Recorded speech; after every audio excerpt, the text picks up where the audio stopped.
زیدنکم صدق اللہ العظیم۔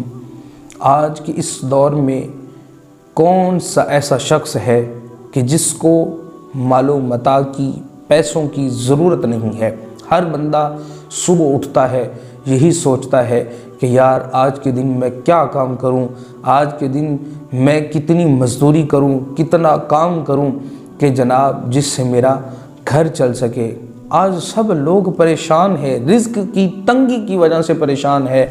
تو آؤ آپ کو ایک نسخہ بتاتا ہوں، ایک وظیفہ بتاتا ہوں، ایک عمل بتاتا ہوں جس سے ہمارے رزق میں برکت ہو جائے گی، اللہ رب العزت ہمارے رزق میں برکتیں عطا فرمائے گا۔ وہ نسخہ، وہ عمل کیا ہے؟ اللہ رب العزت نے وہ عمل ہم کو خود قرآن مجید میں بتایا، اگر ایسا کرو گے تو تمہارے رزق میں برکتیں دے دی جائیں گی۔ وہ ہے اللہ رب العزت کا شکر ادا کرنا، کہ اللہ نے جتنا دیا ہے اس پر شکر تم شروع کر دو، اللہ تمہارے رزق میں برکتیں عطا فرما دے گا۔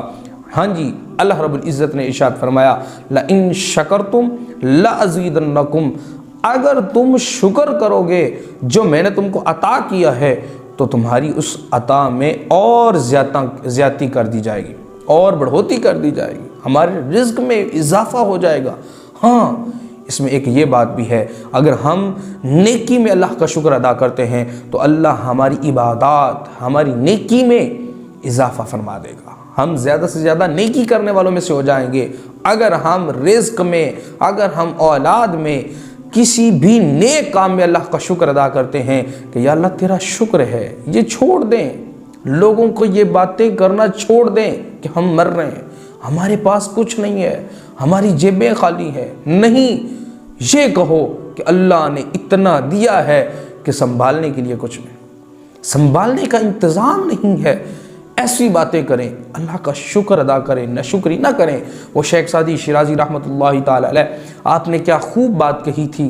آپ فرماتے ہیں کہ نعمتیں کھا کھا کر، اللہ کی نعمتیں کھا کھا کر یہ دانت ٹوٹ گئے، لیکن یہ زبان ناشکری سے باز نہیں آتی۔ یہ زبان اسی طرح ناشکری کرتی ہے کہ میں نے تو ساری زندگی صحیح طرح کھا بھی نہیں سکا، مجھے تو اللہ کی نعمتیں نہیں میسر آ سکی۔ اللہ نے ہمیں بہت کچھ دیا، اس میں خوش ہو جائیں، اللہ کا شکر ادا کریں۔ حضرت موسیٰ علیہ السلام، آپ کے دور میں ایک شخص تھا، وہ شخص اللہ نے اس کو بہت مال و متاع سے نوازا تھا، اللہ نے اس کو بڑا کچھ عطا کیا تھا، حتیٰ کہ اسے سنبھالا نہیں چاہتا تھا۔ ایک دن حضرت موسیٰ علیہ السلام سے ملاقات ہوئی تو عرض کرنے لگا، حضور آپ اللہ سے ہم کلام ہوتے ہیں، اللہ سے باتیں کرتے ہیں، تو حضور میری ایک ریکویسٹ ہے، میری ایک درخواست ہے کہ آپ اللہ کی بارگاہ میں عرض کریں، اللہ میرے رزق میں کمی کر دے، میرے پاس اتنا رزق ہے کہ مجھ سے سنبھالا نہیں جاتا۔ حضور آپ اللہ کی بارگاہ میں ہم کلام ہوتے ہیں تو مہربانی فرمائیے میرے رزق میں تخفیف ہو جائے۔ تو آپ نے فرمایا ٹھیک ہے، میں اللہ رب العزت کی بارگاہ میں عرض کر دوں گا۔ تو آپ تھوڑی چند قدم آگے چلے تو ایک بھکاری ملا، فقیر ملا، تو اس نے کہا حضور آپ اللہ کی بارگاہ میں ہم کلام ہوتے ہیں، اللہ رب العزت نے آپ کو یہ اعزاز بخشا ہے، آپ میرے لیے اللہ رب العزت کی بارگاہ میں ایک درخواست پیش کیجئے گا۔ درخواست کیا ہے؟ کہ اللہ مجھ کو کچھ عطا کرے، میرے پاس یہ ایک صرف چادر ہے جو میں نے باندھی ہوئی ہے۔ تو حضرت موسیٰ علیہ السلام نے کہا ٹھیک ہے، میں اللہ کی بارگاہ میں عرض کر دوں گا۔ اللہ سے جب ہم کلام ہوئے نا، تو حضرت موسیٰ علیہ السلام نے وہ پہلا شخص جو امیر تھا اس کے بارے میں بات کی کہ یا اللہ وہ ایک امیر شخص ہے، فلاں شخص ہے، وہ کہتا ہے میرے رزق میں تخفیف ہو جائے، میرے پاس اتنا رزق ہے مجھ سے سنبھالا نہیں جاتا، تو یا اللہ اس کے رزق میں کمی کر دی جائے۔ اور ایک شخص ملا ہے، وہ فقیر تھا، حضور یا اللہ اس کے رزق میں برکت دے دی جائے، اس کی یہ درخواست تھی، اس کی یہ دعا تھی، یا اللہ قبول فرما۔ تو اللہ رب العزت نے فرمایا اے پیارے موسیٰ، وہ جو امیر ترین بندہ ہے، وہ جو غنی بندہ ہے، اس کو کہہ دو کہ میرا شکر ادا کرنا بند کر دے، اس کے رزق میں کمی ہو جائے گی۔ اور وہ جو فقیر ہے اس کو جا کے کہہ دو کہ میرا شکر ادا کیا کرے، میرا شکر کیا کرے، اس کے رزق میں برکت دے دی جائے گی۔ اب صرف دو باتیں ہیں، شکر کرو اللہ رزق میں برکتیں دیتا ہے، ناشکری کرو اللہ رزق کم کر لیتا ہے۔ ابھی وہ شخص جو امیر ترین تھا اس کے پاس حضرت موسیٰ علیہ السلام آئے. آپ نے فرمایا کہ اللہ رب العزت فرماتا ہے میری ناشکری شروع کرو، شکر نہ کرو میرا. جب میرا شکر بند کر دو گے تمہارے رزق میں کمی ہو جائے گی. تو آج کے بعد انہیں شکر ادا نہیں کرنا. تو وہ کہنے لگا کہ اے پیارے موسیٰ، میں اس رب کا شکر کیوں نہ کروں کہ جس نے مجھے کھانے کے لیے کھانا دیا، پہننے کے لیے کپڑا دیا، جس نے پینے کے لیے مجھے پانی دیا. تو اتنی نعمتیں میرے پاس ہیں کہ میں ان کو گن نہیں سکتا. تو میں کیسے اس رب کو بھول جاؤں، میں کیسے اس کا شکر چھوڑ دوں. تو ادھر سے اس کے رزق میں اور برکتیں ہو گئی.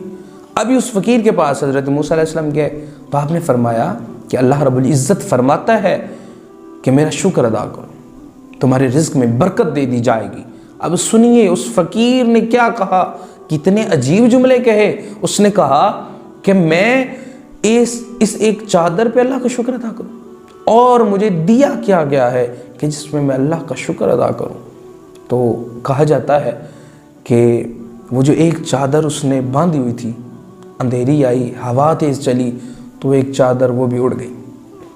تو یہ شکر کرنا یہ ایسا عمل ہے کہ ہمارے رزق میں برکتیں دے دی جاتی ہیں. اور نہ شکری کرنا، یہ لوگوں کو کہنا کہ مجھے کچھ نہیں دیا گیا، میں تو مر رہا ہوں، میں تو بھوکا مر گیا، میرے گھر میں کچھ نہیں ہے، ایسے الفاظ بندہ بولتا ہے تو یقین کیجئے اس کے رزق سے برکت اٹھا لی جاتی ہے. وہ لاکھوں کما رہا ہے لیکن اس کے پاس کچھ نہیں ہوتا.